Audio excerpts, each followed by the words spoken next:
Allahumma arhamna bil Qur'an. Assalamualaikum warahmatullahi wabarakatuh. Alhamdulillahilladzi amarona bisolatil maktubah. Asyhadu an la ilaha illallah wahdahu la syarikalah wa asyhadu anna Muhammadan abduhu wa rasuluhu la nabiyya ba'dah. Summa salatullah salamu ala sayyidina Muhammad ibn Abdillah wa ala alihi wa sahbihi wa man tabi'ahudah ila yaumin naqdu amma ba'du. Para pemirsa Al-Qusi TV yang dirahmati Allah dan yang saya hormati, kesempatan hari ini akan saya sampaikan tentang adab sholat. Ini penting sekali. Kita melaksanakan sholat tidak hanya melaksanakan syarat dan rukun sholat saja, ataupun melaksanakan syarat, rukun, dan sunat-sunat sholat. Tetapi ada juga hal yang penting dari itu semua, yaitu melaksanakan adab atau etika sholat.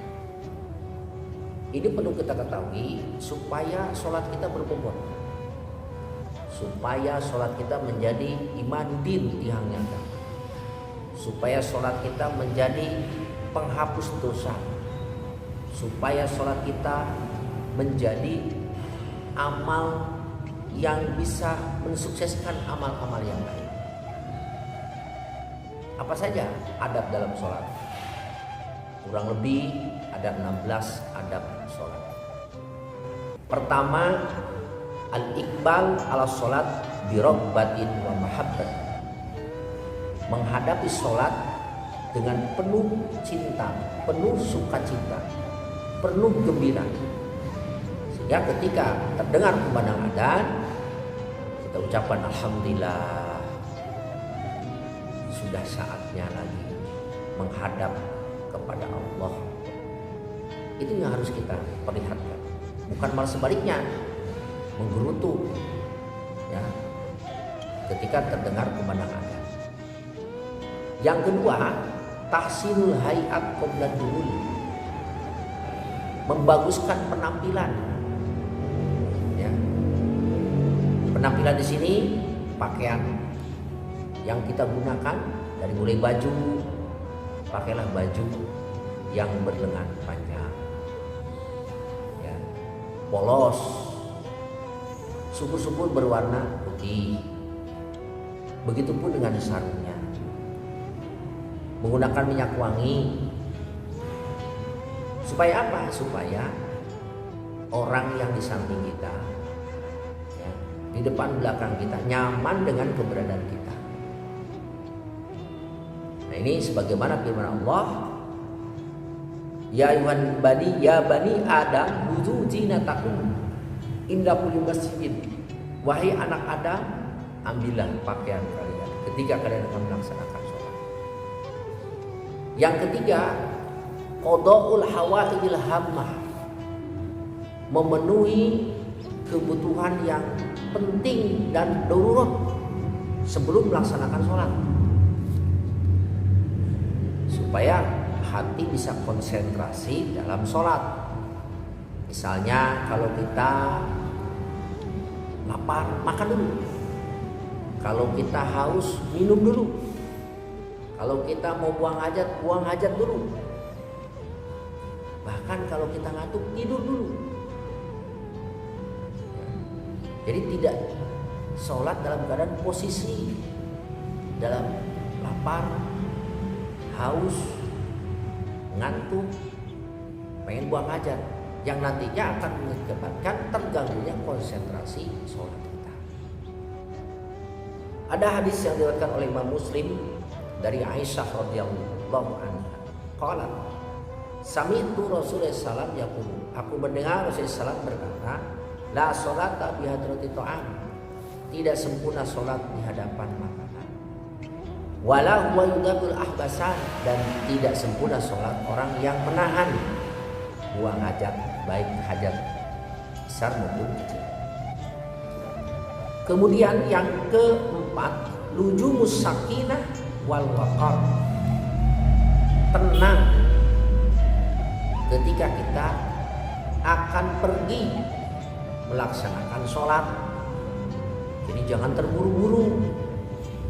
Hal ini berdasarkan hadis Bukhari Muslim dari Abu Hurairah.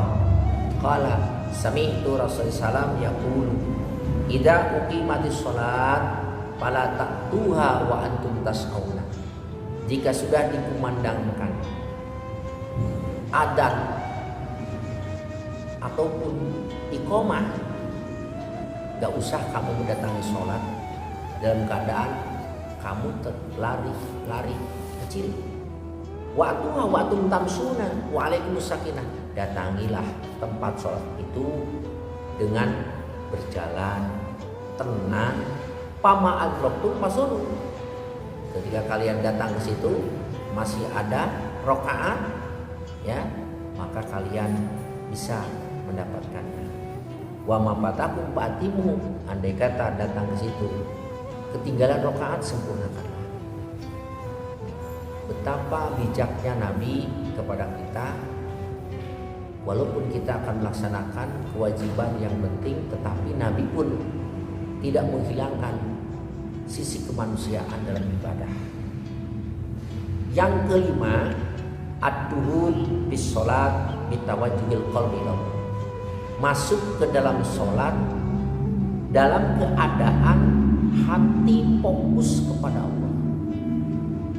Anggota badan pun fokus. Artinya ketika kita sholat khusyuk. Khusyuk di antaranya apa yang kita baca, kita dengar, itu bisa menjadi khusyuk. Anggota badan tidak bergerak ke sana kemari, itu bisa mengindikasikan kekhusyukan.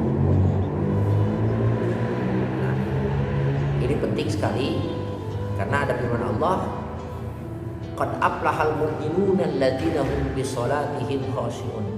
Sungguh bahagia orang-orang mukmin yang khusyuk di dalam salat. Yang keenam, tajannubul iltifat wadhaqi wal abasi bisaut.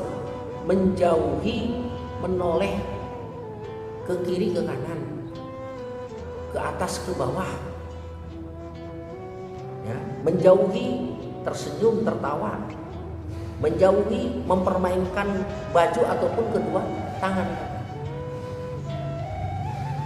Ya. Hal ini berdasarkan hadis riwayat Bukhari dari Aisyah. Sa'altu Rasulullah, aku bertanya kepada Rasul, anil iltifat di sholat, tentang menoleh dalam sholat. Beliau menjawab, ihtilasun yahtalisu syaitan min sholatil abdi. Itu adalah tipu daya setan dalam sholat hamba. Ya. Kemudian yang ketujuh, an-nadru ila maudhi'i sujud. Melihat tempat sujud dengan menundukkan kepala. Jadi kalau kita sholat, setelah takbir, tundukkan kepala. Lihatlah tempat sujud sampai kita membaca salam.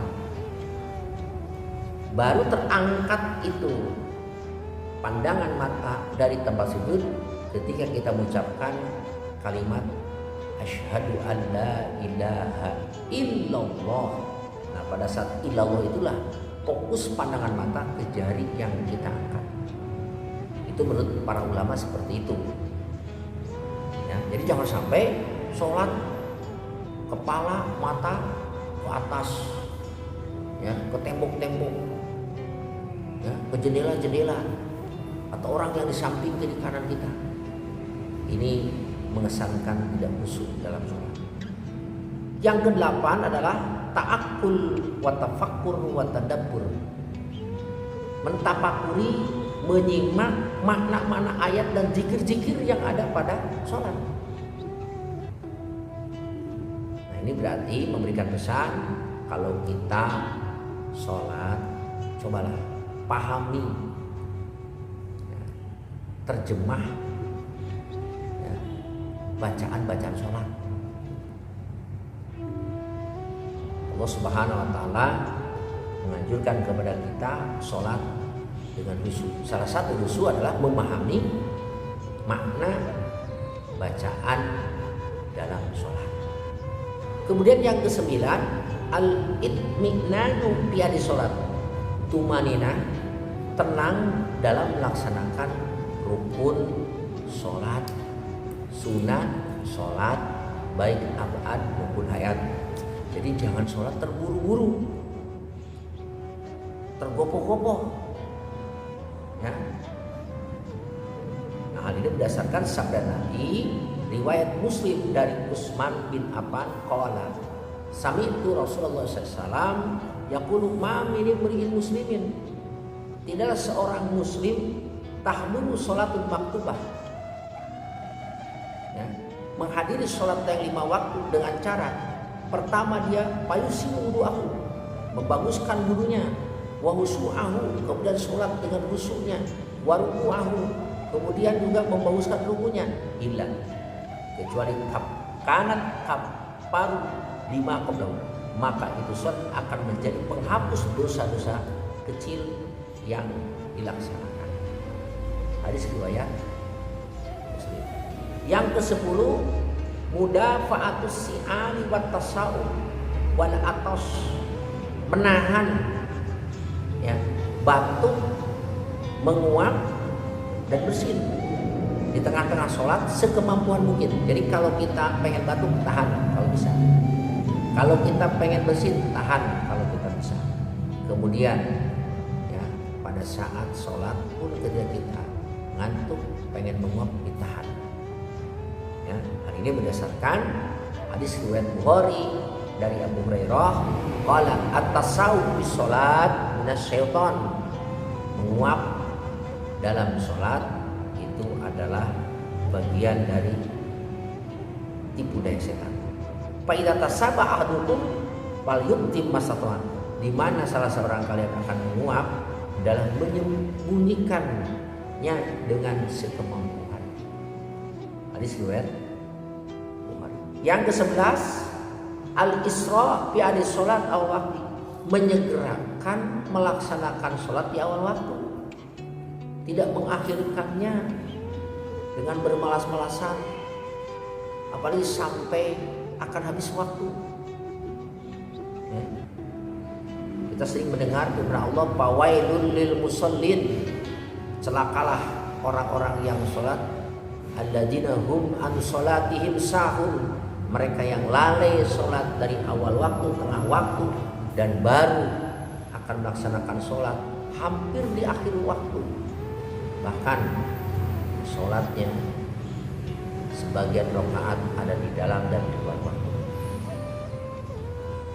Nah, kemudian yang ke-12, al-julus fil musalla akibat kulli sholatin lil istighfari wal dzikri wad du'a.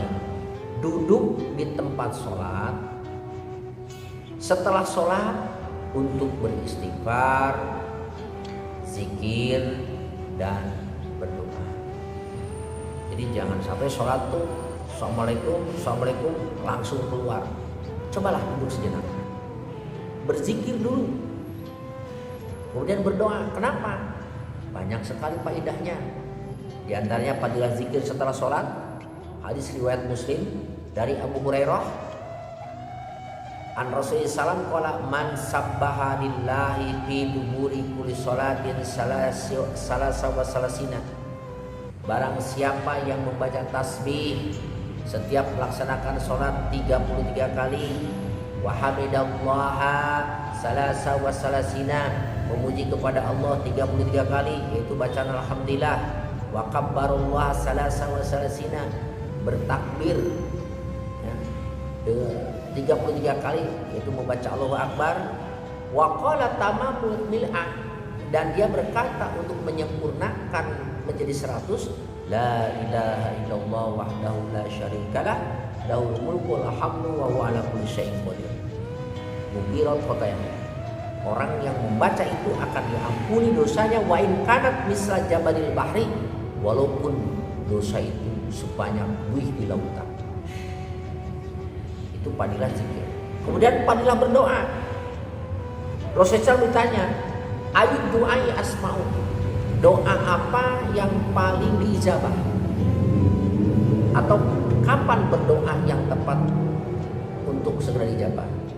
Rasul menjawab, Zawul Lailil Akhir, di sepertiga malam terakhir. Yang kedua, wa dubur sholatil maktubah, selesai melaksanakan sholat lima. Hadis riwayat begitu. Kemudian yang ke-13, intidharus sholati ba'da sholat, menanti sholat setelah sholat. Misalnya selesai melaksanakan sholat maghrib, tidak pulang, duduklah di masjid menanti datangnya waktu isya, baik duduk dengan melaksanakan sambil baca Quran, berzikir, bersolawat, ataupun melaksanakan sholat sunat lainnya. Ya. Hal ini berdasarkan hadis riwayat Bukhari Muslim dari Abu Hurairah, bahwasanya Rasulullah SAW berkata, la yajalu ahadukum fi sholatin ma damatis sholatu tahbasu. Tidaklah henti salah seorang kalian berada dalam sholat selagi sholat itu menahannya untuk keluar. La yamna'u ayyan qalba ila sholat. Tidak mencegah kepadanya untuk berbalik kepada keluarganya kecuali sholat. Jadi ini ya, sangat penting sekali. Apalagi kalau kebetulan malam itu ada pengajian ba'da maghrib. Jangan keluar. Duduklah sejenak untuk mendengarkan tausiah dari para orang alim. Kemudian yang ke-14, al-muhafadzah ala ada'is sunanit tabiatil fardh. Menjaga atau memelihara sholat sunat rawatib, sholat qobliyahnya, ba'diyahnya, ya. Jadi jangan sholat hanya fardu saja.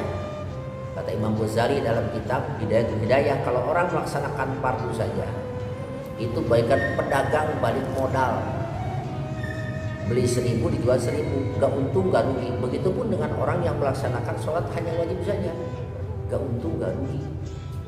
Hanya ya, laksanakanlah sholat sunat rawatib yang jumlahnya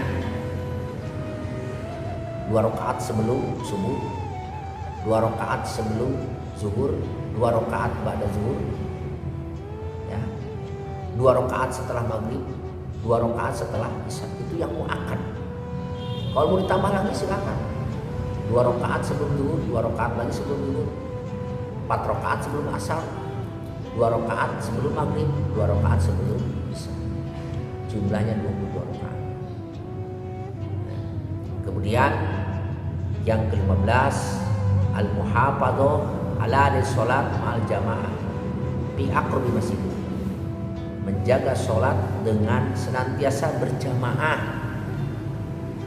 Ini banyak sekali firman Allah, sabda-sabda Nabi yang menganjurkan kepada kita untuk sholat berjamaah. Di antaranya hadis riwayat Bukhari Muslim dari Ibnu Umar, anna Rasulullah SAW qala sholatul jamaah afdalu min sholatil fardhi bi 27 darajat. Sholat berjamaah lebih utama daripada sholat sendiri dengan perbandingan 27 derajat. Yang ke-16 adalah menghasilkan buah sholat, tahsilus samarati sholat, menghasilkan buah sholat ya, dalam kehidupan kita sehari-hari. Artinya ketika kita sudah terbiasa sholat, cobalah hasilkan buah sholat itu apa? Mencegah perbuatan keji dan munkar. Nah, sebagaimana firman Allah, aqimis sholat wa aqimis sholata inna sholata tanha 'anil fahsya'i wal munkar. Ya, dirikanlah sholat, kan semua sholat mencegah dari perbuatan keji dan munkar. Kemudian juga hadirkan sholat dalam kehidupan sehari-hari, yaitu dengan senantiasa kita mengingat kepada Allah. Wa aqimis sholata lidzikri. Dirikanlah sholat agar kamu mengingatku. Para hadirin pemirsa Al-Musi TV yang dirahmati Allah Subhanahu wa taala, itulah 16 adab kita dalam sholat. Mudah-mudahan bermanfaat. Wassalamualaikum warahmatullahi wabarakatuh.